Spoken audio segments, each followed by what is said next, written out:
Okay, so welcome to Boston Faith and Justice. Let's Talk Faith and Justice podcast. That's a little bit of a mouthful with both faith and justice, but there it is. We have been doing this so incredibly long, read a couple months, that I don't remember what episode this is, but I'm going to go with 7 or 8. Yeah, see, Ivy knows. So we've been really excited just to hear stories from people we've known for a while, to meet some new people and just share what's going on, what people are doing, and also just, how God's led them to where they are. We're finding it a real blessing to us to hear the stories, and we hope that our community is benefiting as well. So today we're really excited to have with us a member of our board and her, I'm going to say roommate, friend. I don't know, you guys can clarify all of that. But Dira is someone who's been connected with BFJN for a while, and I'll let her introduce and tell her own story a little bit, but I just want to say how grateful I am in general for the ways in which Dira has enhanced Boston Faith and Justice with her passion, her insight, and her knowledge. So I'm also really grateful that she's taking the time to have this conversation with us. So welcome, Dira and Saranya, and let's get started. Hello. Hi. Yes. So thankful to have you both here with us today. If you can just introduce yourselves and tell us, we have a little icebreaker question that we've been throwing around for the last couple of episodes of what posters you had on your wall as a child and why, or growing up. Oh my gosh. I'm like, do you want to know? Oh my gosh, I was a poster queen, so I had tons of posters. It really depends on the age. In middle school, I had Leonardo DiCaprio because I was in love with him. So I had tons of Leonardo DiCaprio. And then in high school, I kind of moved away from that into like a hip hop phase. So that I had like LL Cool J, and then I think I even had like a basketball player, maybe Paul Pierce or something. I was like, I had like a collage of like hip hop artists on my wall. Those are my posters, but specifically the LL Cool J that I wrote a little bubble. I put in a little bubble that says, "I love you, dear." That's awesome. So. And what about you, Saranya? So yeah, my name is Saranya, and I feel like I must have had multiple posters, but the one that I distinctly remember is like the Lord of the Rings poster when the movies first came out. So yeah, I was really into Legolas or Orlando Bloom at the time. So a bit of a Lord of the Rings nerd.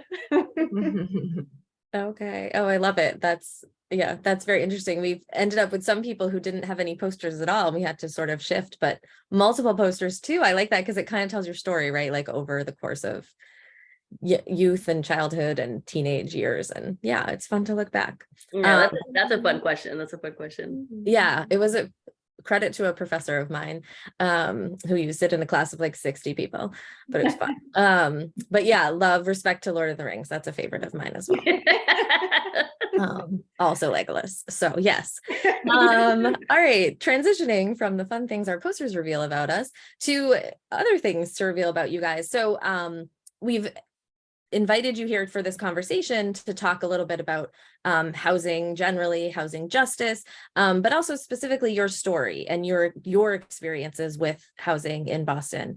And so just kind of giving you that open space, tell us your story and maybe how it connects to some of those wider issues of housing justice. Mm-hmm.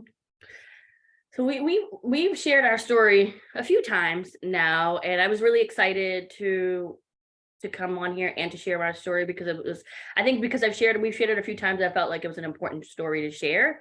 But I feel like we could start by maybe just sharing a little bit about our personal journeys in terms of home ownership, because that's kind of what ultimately led us here into co-owning, right? So we're friends and housemates, but we're also co-owners, which in a very like not traditional way, where like you own with a friend and it's not like a family or a spouse or something like that. So I think for me in my personal journey of home ownership, it's been quite a few years since I had decided. I think maybe it was 2017 where I was like, okay, I want to own a home. Prior to that, I don't think that I saw that as a goal that I could achieve. But and my own home, my mom never owned a home. She still doesn't. So it was not something that I thought was going to be in my story, and as part of my life journey. But at that time, I decided I was in a church community that did a lot of intentional living and community, and I was a part of that and benefited from that a lot. And that really sparked something in me. Like, okay, I think I want to own a home with a purpose. That's what really motivated me, because other than that, I'm like, I'm fine just being a renter.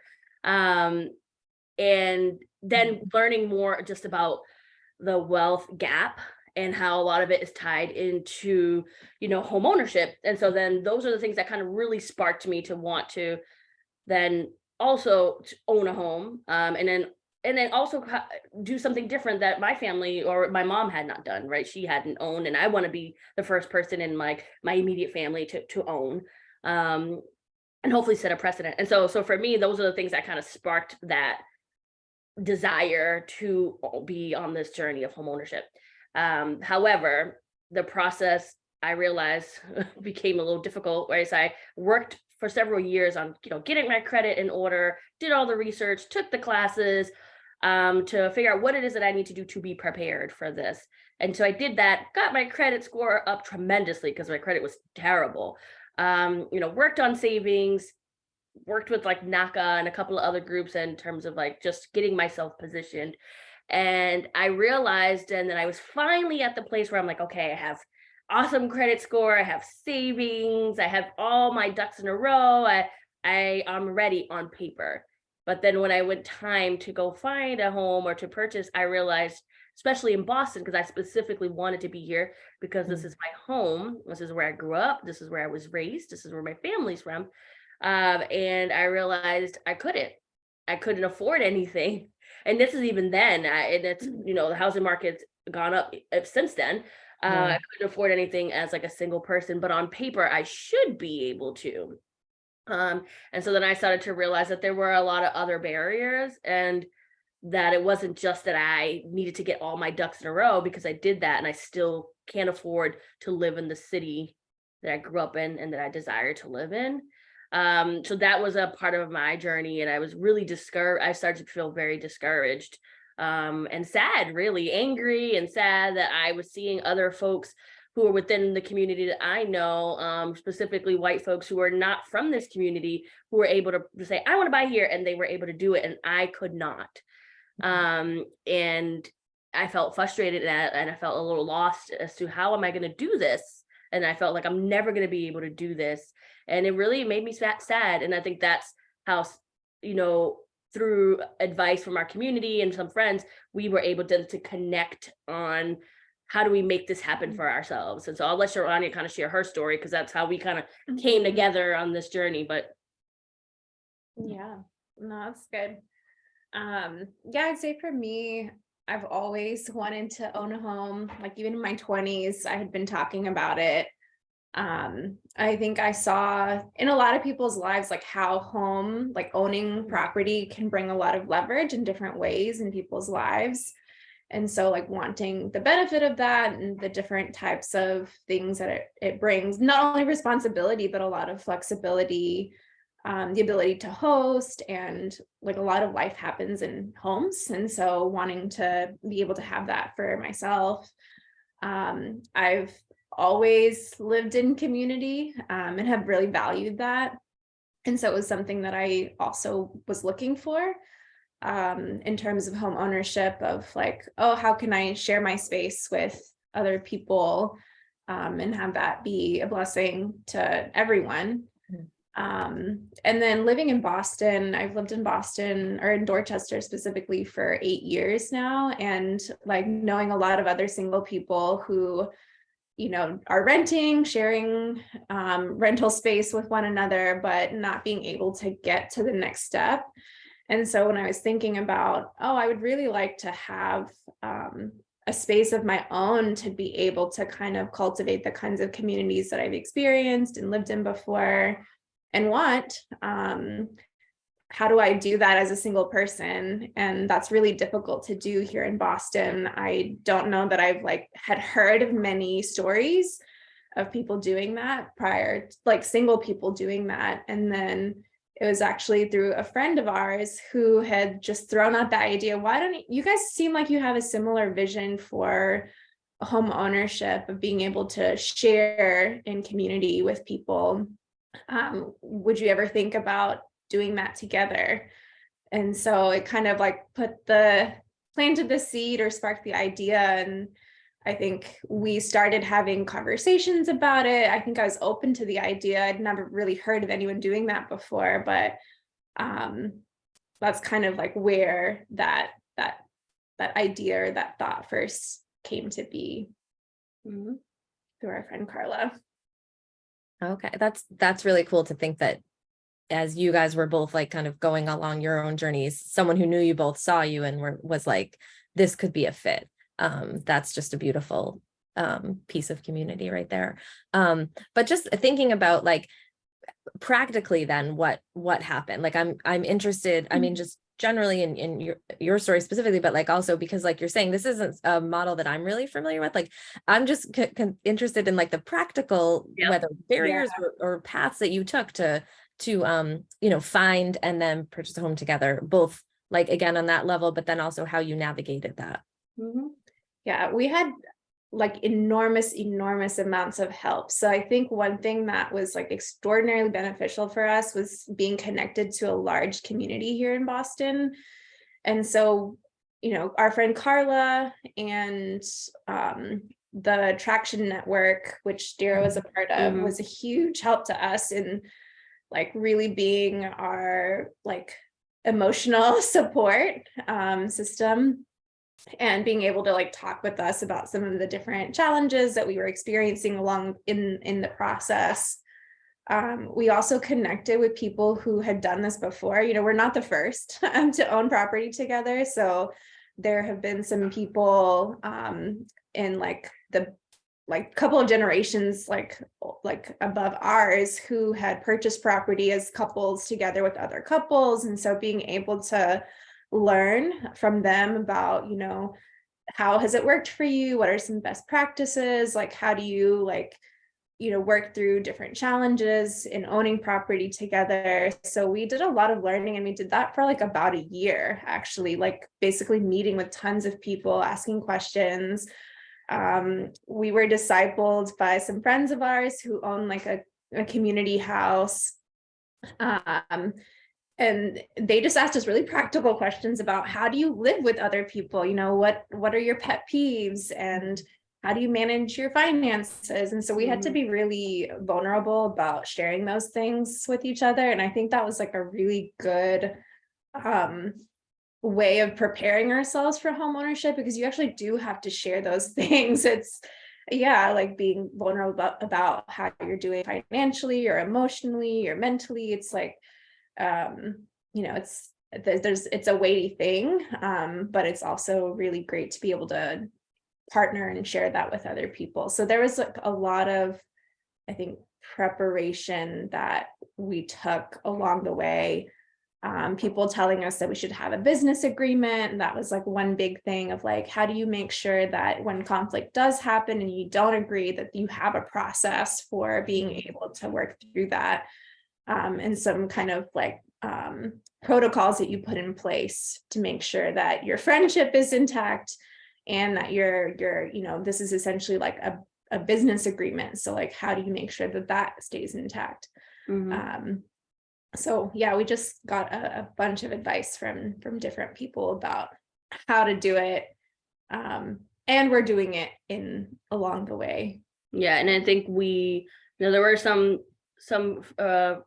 folks who had a similar, Saranya's friends who had a similar setup, couples, and then they had a business agreement template that they shared with us, and we were able to go off of that to create our agreement and have like a lawyer take a look at that.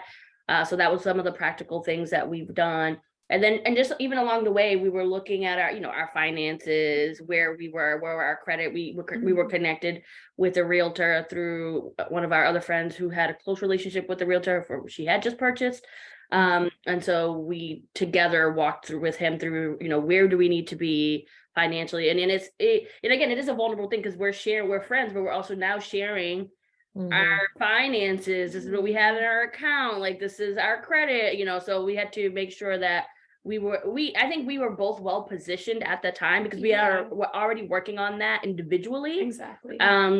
But now kind of combining that collectively to see like what is our buying power, how much do we have together, how much do we have in our savings, working with our realtor and friends to make sure that we understood the process, right? Because there was a lot of learning that we needed to do, that we didn't know. So we spent a year doing that before we even started looking or signing up for pre-approval. Oh, wow. Yeah.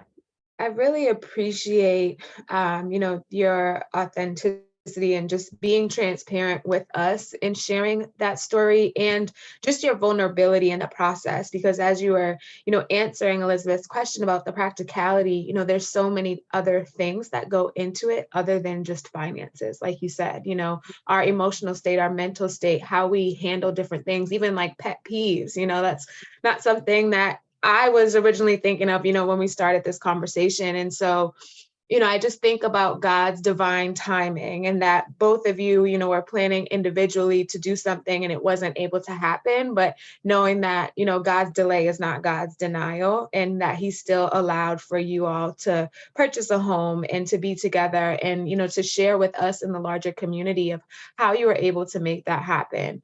So I just appreciate the opportunity to hear you all's story. And I know Saranya mentioned being discipled by others. So can you talk about how your faith impacts your ideas and your actions in this story?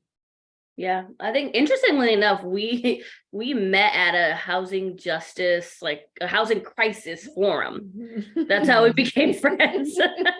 That EGC actually was putting on.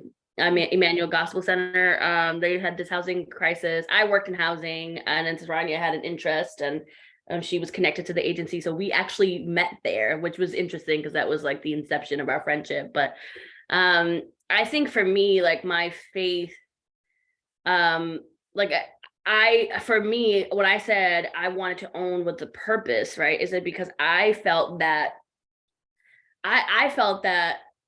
if I'm going to own a home, it's not yes, it's going to be so that I can hopefully be able to also have wealth like everyone else who owns a home.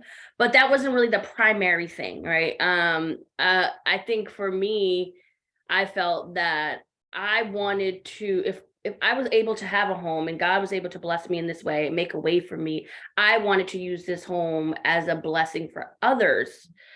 Because like I mentioned earlier, I lived in intentional communities where people made space in their homes that they owned at a cost that was affordable, that then allowed me like the safety and the security and just the space to be able to figure myself out, to be able to work on the things that I needed to work to achieve my goals, one of them being home ownership. And realizing how important and crucial that was for me at that time to flourish as an individual, and in community. And so I felt like I wanted to attach a purpose of then being able to pay that forward for others as well. And I felt that was a vision from God to own with this purpose in mind, and not just the purpose of being able to have an asset, right? Those are things I value. I'm not minimizing that. I value that. I think that's important, especially as a person of color. But that wasn't my primary focus when I decided to buy a home. I really felt like, God, all the things that I do, I want to have a purpose and to be for your kingdom. And I see housing justice as kingdom work. I see making space for others, especially people of color, that they can have because, like home is our primary space. It's where we learn about ourselves. It's where we grow. It's where, if we have security and stability, we're able to flourish, but when we're insecure and unstable, then we're not able to focus on all the things that God wants us to do because we're trying to figure out how we're going to live, how we're going to survive, And so to me, that felt like, this is an act of God, and this is owning in the community that I'm almost being pushed out of is an act of resistance against gentrification. And I feel that that is an act of justice and it's kingdom work. And I wanted to do that. So that was my like connection with my faith, Mm. Yeah, there's so many different gems that I feel like you had dropped. And one of the things that I think, Saranya had mentioned earlier is that life happens in home, and just using your experience and the things that benefited you in your upbringing and, experiencing housing, and wanting to put that forward. Saranya, I'm not sure if anything, that you may want to share. I just want to give you the space to answer that question as well, if you would like. Yeah, I think the intersection of my faith is like in many, many ways. I think one thing I think about often when I think about home is hospitality, and like, having experienced like such generous, loving hospitality where it's like, oh man, when I enter into the space, I really feel welcomed, I feel wanted, I feel seen. And valued as a person. And so wanting to recreate that in our home, and also like from a piece of housing justice of like wanting to do that for people of color, where it's like, there's like so many things I feel like we have to hide out in the world, of like who we are, our culture, like there's like aspects of who we are that, wanting to be able to have a home in which people could really express that freely. And to do so in neighborhoods that are rapidly gentrifying also is like another piece of like, how do you contribute to making sure that people can have a space and make space for that. Yeah, that's awesome. Thank you for sharing that. I just was like writing some of the notes of what you guys said. Like, I just was really challenged or encouraged or both, thinking about like the way you're talking about like the fundamental nature of a home, which I don't know if it's something I really sat down to consider too much, but like how important that is, both from that practical level, which I think, I have considered, like this is the primary way Americans build wealth, right? And there's a lot of ways in which there has been injustices surrounding who gets to do that and who doesn't. And then, but this other piece of like how a home is a place of safety, a place of refuge, a place of hospitality. So I just think you guys have brought those two together for our consideration really well. So thank you for that. And just thinking about kind of this larger issue, which again, you've brought in because it's part of your story, whether it's discrimination, gentrification, these other ideas, but other ways that, you've seen like your story, your experiences, or the experiences in the communities that you've been a part of, connecting to the larger issue of housing justice or injustice, that you'd want to name? I think I kind of referenced it a little bit earlier, but I think is like, again, when we actually got the pre-approval and we started looking, and there are, I was witnessing people in my life who I love dearly, some of my dear white friends they're like, I'm gonna buy, and they're like literally 2 months later buying. And Saranya and I have been in this process for a long time, and we could not, it's like, oh, my dad gave me $90,000, and I'm like, oh my gosh, okay, and the blow that I felt, and on one end I'm like, I want to be happy for them, they're my friend, but on the other end I'm angry because I don't have that same leverage. And it felt like we had to jump through hoops to be able to just purchase a house. And then there's my, white counterparts who are able to just make the decision and do it within a short amount of time. And we've had to literally we had everybody supporting us. We had to get this and we had to get that. We had to get that. It just felt like so much work to be able just to purchase one home. And there was a part of me that felt, that's not fair. I felt that I don't have that kind of leverage, and thankfully for us, we had the community that we can pull from to help us, leverage some of that. But it felt hard, even with all the support that we had, to actually be able to buy. And so that's a part of that I felt was not just, and so that, I'll let you jump in there, but that felt hard for me. And I couldn't disconnect that from just like the larger issue of race and justice and housing injustice and gentrification, that I just felt like more and more people can come into the community and purchase. And I, who've been here and as a native and love this community, cannot do it, you know, and that it had to be this hard. And so, yeah. Yeah. I feel like there's like so many things I could say about this, but I feel like I'm learning more and more about this, like even as we're like it's been like a year, a little over a year and a half maybe at this point that we've owned together. And so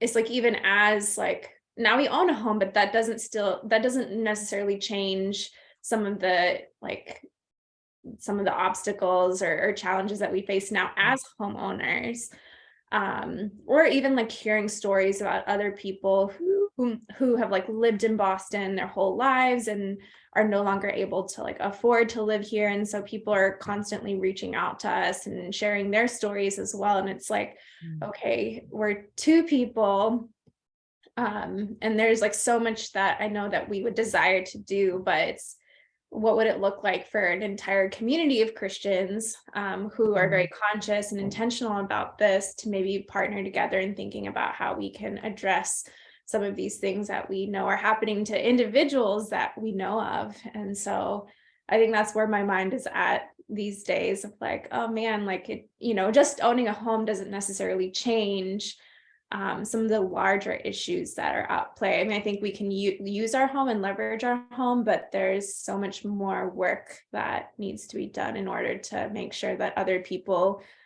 don't have to have some of the experiences that we're hearing about and that we know of and have experienced. Yeah, that's great. And thank you for naming that. And again, like being able to hear your story, I think is just so helpful. Again, for people who are early on in the learning journey around housing justice to really be able to see kind of through your process, like so much of the injustice. So I appreciate your willingness to share that and give us that window and allow us to give the community that window. But just thinking about what you just said, Saranya, like wanting to, how can we connect this and bring people together, or just how that's a desire. At Boston Faith and Justice, is something we're trying to figure out too, like how can we bring resources, connect people with organizations. So are there any particular resources or organizations? I know you mentioned Traction, and we'll definitely make sure we share information about how to support Traction. But anywhere else that people can look to either become engaged or become educated, or both?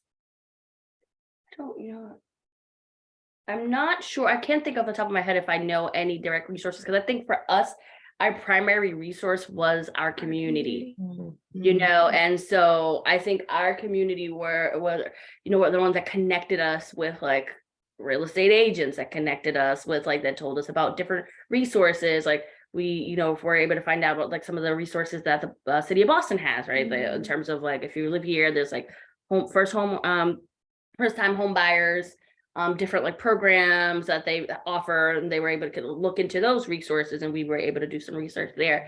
But I think our community were the ones that connected us to, different resources, or really just kind of was our resource, throughout the way. So I can't think of anything on the top of my head right now, because that was our process. Yeah. I think for individuals, it's hard, because if you don't have the kind of I recognize that even that in of itself is like a privilege, is like the kind of community that we had and have still supporting us, but not everyone has that. And so like, how do you make resources like this available to people who may not have the direct connections like we did, is a question to be thinking about. And I think Traction is like working on that, and they're currently I think about to start. So we were part of a housing justice cohort. Okay. Where we were talking about these types of things with a group of people, and being able to get support through the group, and so I think they are actually piloting another housing justice cohort, but with some specific churches, so that churches can be like the support for the individuals.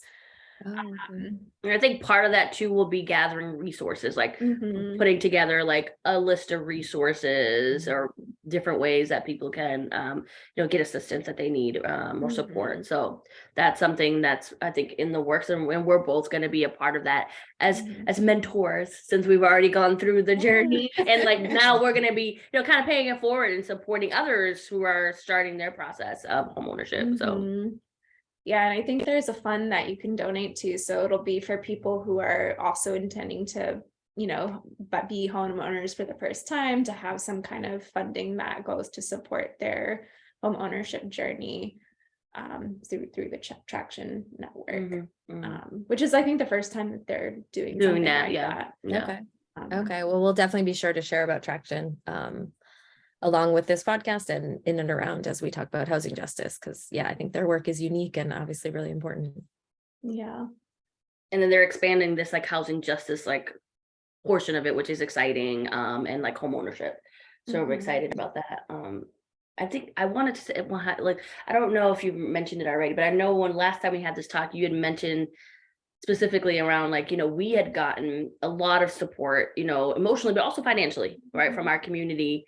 And I know last time you felt that it was important in terms of people really considering like, how do they invest in others? And it's not just about proximity, right? So it's like, you know the person. And so because I know you, then I think I can invest in you. But how do people consider doing that? Even if they don't know you, but they care about the issue. So there was something like that you had mentioned. Yeah.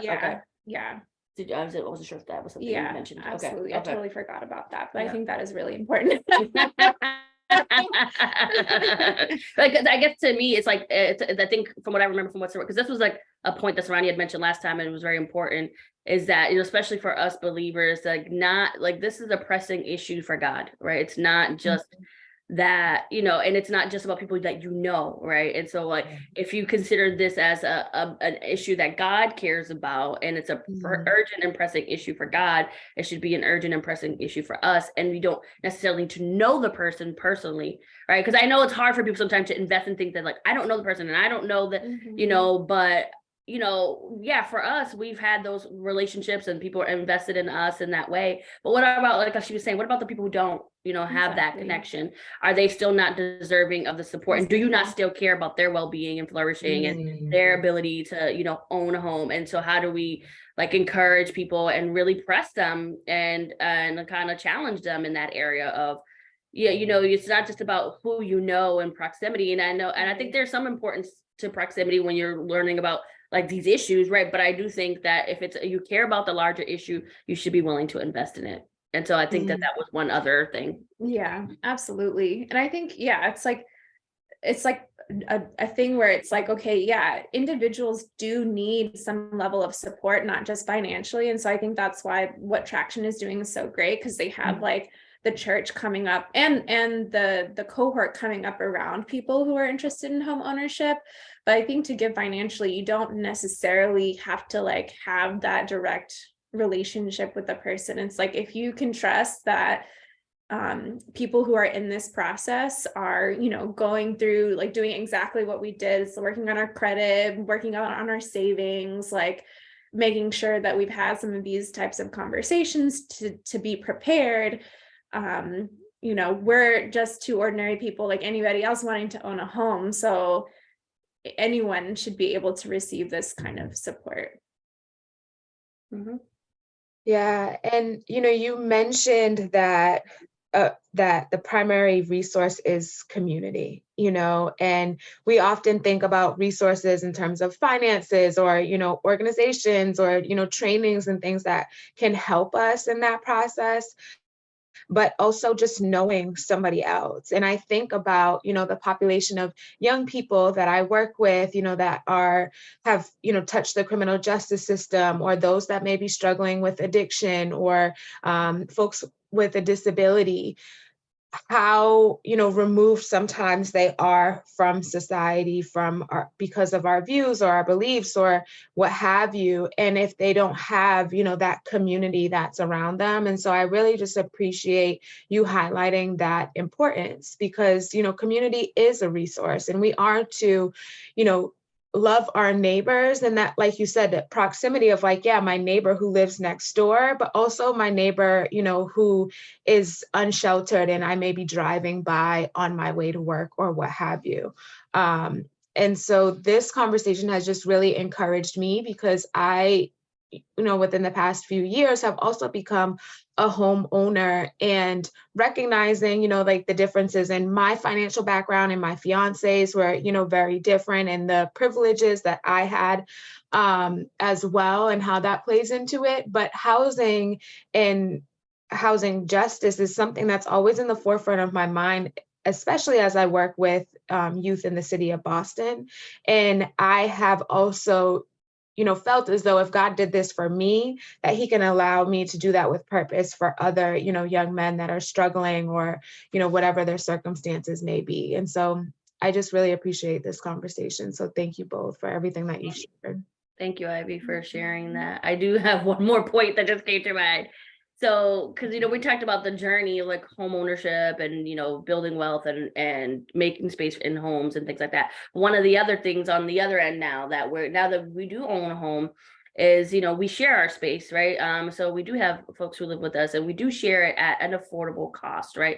So that's one thing, you know, so that's the other thing, right? So there's like people who own home, who have space in their home, who are renting, or maybe they have units to rent, but we know that they're not affordable, you know. So so that was something that was very important to us, right? You know, it is a sacrifice, of course, right? But one that we're willing to make for the sake of others, right? So, you know, who may need space, and we know that rent is expensive. So that's one. But then two, one of the other things, I went to a meeting recently, because you guys know I work for housing, and I went to a community meeting in Chelsea where I work, with like residents, and it's about fair housing. But one of the things that I realized a lot of the tenants were talking about, but also we have discussed, right, and even in our own space, is that having housing is one thing, having quality housing is another thing. And one of the things that we always were aligned on when we became when we were talking about being landlords, or even having people in our space, was that it was extremely important for us to have quality housing. And to make sure that the space is a space where people are living comfortably, that it's not a hazard to their health, you know, and things like that. To be good landlords is really important, because there are people who are housed, but it's not quality housing. And at this meeting that I was at just yesterday, you can hear the stories of people who are living in deplorable conditions because the landlords can, you know, and they're not being held accountable for that. And so that's something else to consider. So it's that's on the other end, right? Or now on this side of our journey as landlords, that's something that also matters, right? And we see that happen all the time, where there's a lack of quality housing. So it was very important for us to make sure that we do whatever we can to make sure that the people who are in this house experience quality housing. And I think we didn't actually get a chance to share our vision, really, because our home has a name called Peaceful Dwellings.